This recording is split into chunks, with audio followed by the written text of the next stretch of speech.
वरना एक बात तो बताओ, अनाज मिलता कि नहीं मिलता? सब कुछ मिलता। एक महीने में 5 किलो अनाज मिले और बालक हमारे 10। तो क्यों पैदा किए 10?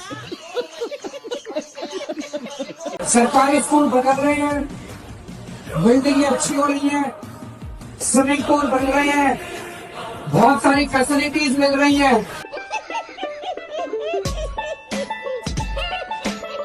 सियासी धर्मांतरण मीनिंग पॉलिटिकल कन्वर्जन तो राइस बैग और बाकी चीजें आपने देखी है कहीं पंजाब में। आप धर्मांतरण होता है रिलीजियस नहीं अपने धर्म इज नॉट रिलीजन, धर्म इज ड्यूटी। इन हिंदुइज्म धर्म इज ड्यूटी। जलवा है हमारा।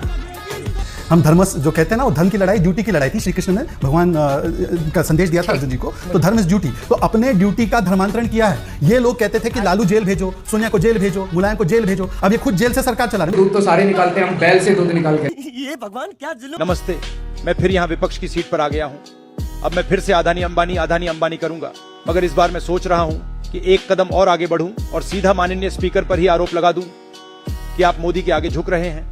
यही नहीं, मेरे जीते हुए राज्यों में चाहे कुछ भी होता रहे मार काट, लेकिन भाजपा के जीते हुए राज्यों में एक चम्मच की चोरी भी ऐसे दिखाऊंगा कि जंग छिड़ गई। जीते नहीं तो क्या हुआ, जो सही काम कर रहा है उसके रास्ते में कांटे बिछाना थोड़ी छोड़। बड़ा हरामी हो बेटा।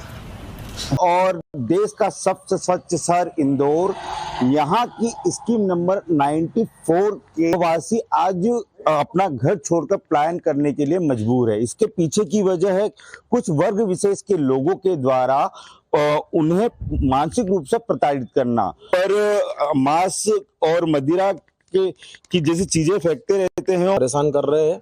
हम 12 साल से 15 साल से यहाँ निवास कर रहे हैं। इसके पहले यहाँ पर ये कोई भी नहीं थे। लोगों ने फ्लैट काट के यहाँ पर वो जमीन पे अवैध कब्जा करना शुरू कर दिया है। हमारा एक कॉलोनी का हिंदू परिवार 70 परिवार यहाँ निवास करते हैं। एक मंदिर बनाया गया जिसमें मंदिर के अंदर आए दिन अंडे मांस मदिरा फेंकना और ड्रग्स पाउडर बिकवाना। यहाँ पर जो सुदामा चौधरी है से कांग्रेस पार्षद पति वो शेख अली, उसका संरक्षण के अंदर ये सारा कार्यरत हो रहा है। और जो थाने का कृष्णा पटेल करके क्राइम वाला है, वो आके है ना जबरन है ना हम लोगों को परेशान करता है। शरीयत में पहले से ये कानून है और ये सिस्टम बना हुआ है कि जो भी शख्स अपनी बीवी को तलाक देता है तो उसको दैन महर तो देता है, 3 महीने का इद्दत का खर्च भी देता है। और कुरान में बताया गया है मताउम बिल मारूफ, यानी अपनी हैसियत के हिसाब से एक सूटेबल गिफ्ट दे करके उसको मारूफ तरीके से रुखसत करना है। तो ये ऑलरेडी पहले से है।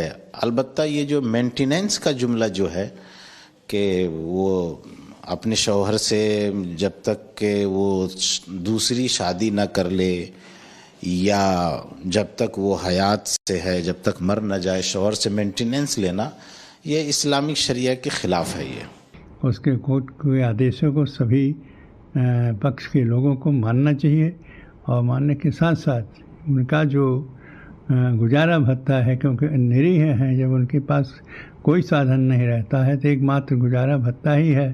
क्योंकि उनको जो तलाक हो जाता है या किसी कारणवश उनको पति से अलग हो जाती हैं तो समस्या रहता है। उस समस्या का समाधान कोर्ट ने कर दिया है। अब सभी महिलाओं को जो जिस रूप में, चाहे हिंदू के हों चाहे मुसलमान के हों, सभी को यह गुजारा भत्ता मिलना चाहिए, जिसका कोर्ट के आदेश है।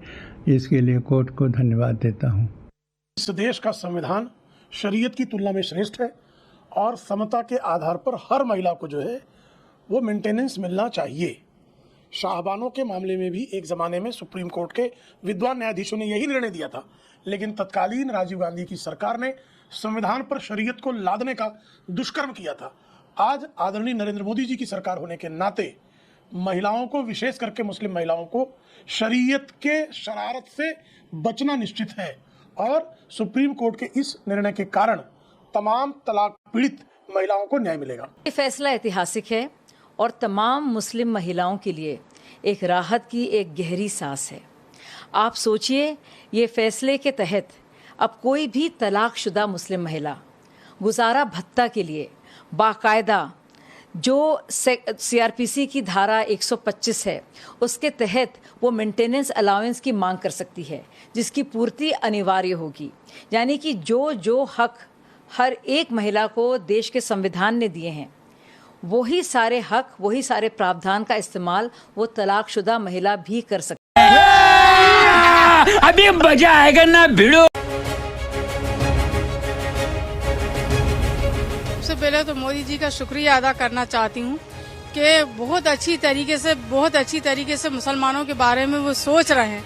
ये एक मुसलमानों के दिल में ख्याल ही बेकार है कि वो कुछ सोचते नहीं है, ये हम लोगों में फर्कबाजी करते हैं। हमें तो कभी ऐसा लगा ही नहीं। बहुत ज्यादा सपोर्ट मिला, दिल को खुशी भी हुई है, वो बहुत अच्छा फैसला हुआ। लेकिन 2017 के पहले क्या होता था?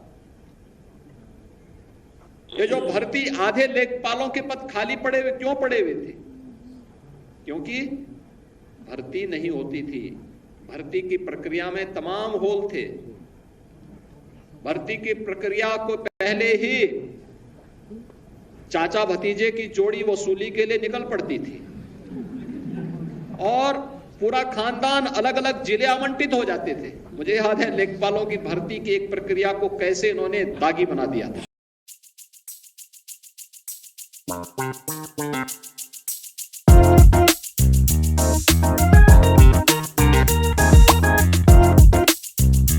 मैं शलभ मणि जी से इसका रिस्पॉन्ड लूंगा, लेकिन एक बात सिर्फ कह रहा हूं अशोक जी, ये जो इसका हिंदुत्व आप लोग बड़ी आसानी से कह देते हैं ना कि इसका हिंदुत्व, बीजेपी का हिंदुत्व अलग है, विवेकानंद का हिंदुत्व अलग है, गांधी का।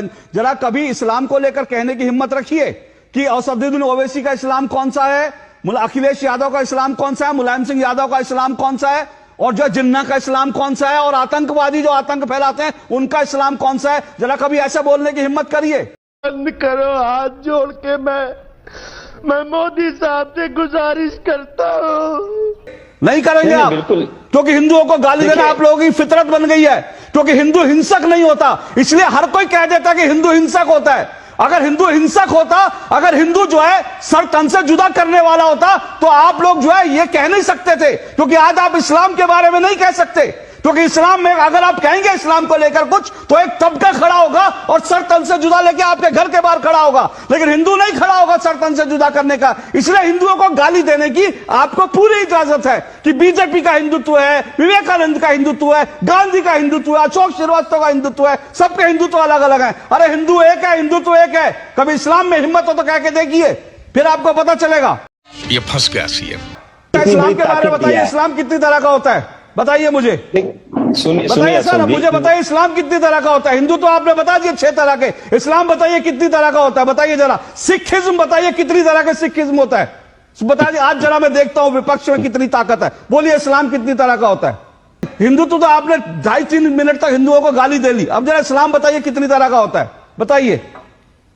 सर जिस हिंदुत्व की आप बात कर रहे हैं, इस्लाम पूछ रहा हूं मैं बता रहा हूं, इस्लाम पूछ रहा हूं। अगर आपने नहीं सुना हो तो रिपीट कर देता हूं।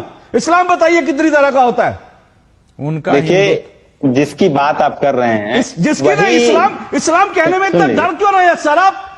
मुझे हैरानी है, हिंदुओं को हिंसक बताने में किसी को डर नहीं लगता। और आज मैं अभी अशोक यादव जी से, समाजवादी की पार्टी के प्रवक्ता से 7 बार कह चुका, जरा बताइए इस्लाम कितनी, एक बार इस्लाम शब्द नहीं निकला। राहुल लाल आपने हिम्मत है बताइए इस्लाम